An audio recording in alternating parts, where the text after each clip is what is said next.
राउ धीर गुण उदति अगाधु, भामोहि ते कछु बड़े अपराधु। जाते मोहिना कहत कछु राऊ, मोरी सपत तो ही कहू सती भाऊ। क्योंकि महाराज तो बड़े ही धीर और गुणों के अथाह समुद्र हैं, अवश्य ही मुझसे कोई बड़ा अपराध हो गया है, जिसके कारण महाराज मुझसे कुछ नहीं कहते।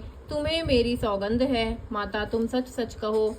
सहज सरल रघुवर वचन, कुमति कुटिल कर जान। चलई जोंक जल बक्र गति, जगदपि सलिलु समान। सियावर राम जय सिया राम।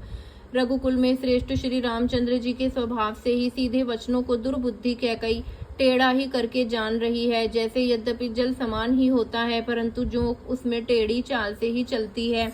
रहसी रानी राम रुख पाई, बोली कपट सनेहु जनाई। सपत तुम्हारे भरत कई आना, हेतु न दूसर मैं कछु जाना।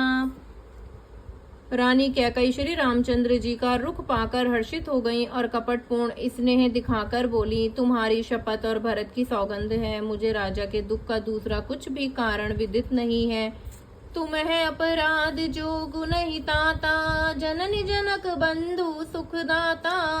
राम सत्य सबुक जो कछु कहू, तुम है पितु मातु बचन रत अयहु। हे तात, तुम अपराध के योग्य नहीं हो, तुमसे माता पिता का अपराध बन पड़े यह संभव नहीं। तुम तो माता पिता और भाइयों को सुख देने वाले हो। हे राम, तुम जो कुछ कह रहे हो सब सत्य है। तुम पिता माता के वचनों के पालन में तत्पर हो। पिता ही बुझाई कहु बलि सोई, चौथे पन जहि अज सुन होई। तुम्हें सम सुवन सुकृत जहि दीने, उचित नता सुनिरादरु कीने। मैं तुम्हारी बलिहारी जाती हूँ, तुम पिता को समझाकर वही बात कहो जिससे चौथेपन बुढ़ापे में इनका अपयश न हो। जिस पुण्य ने इनको तुम जैसे पुत्र दिए हैं उसका निरादर करना उचित नहीं। लागहि कुमुख बचन शुभ कैसे, मगह गया दिक तीरथ जैसे। राम ही मातु बचन सब भाए, जिमि सुर सरिगत सलिल सुहाए।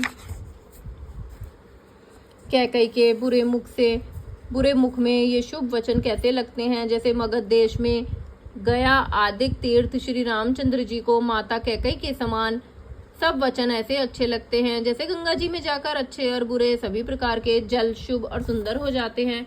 गई मूर्छा राम ही सुमरी, नृप फिर कटवट लीन।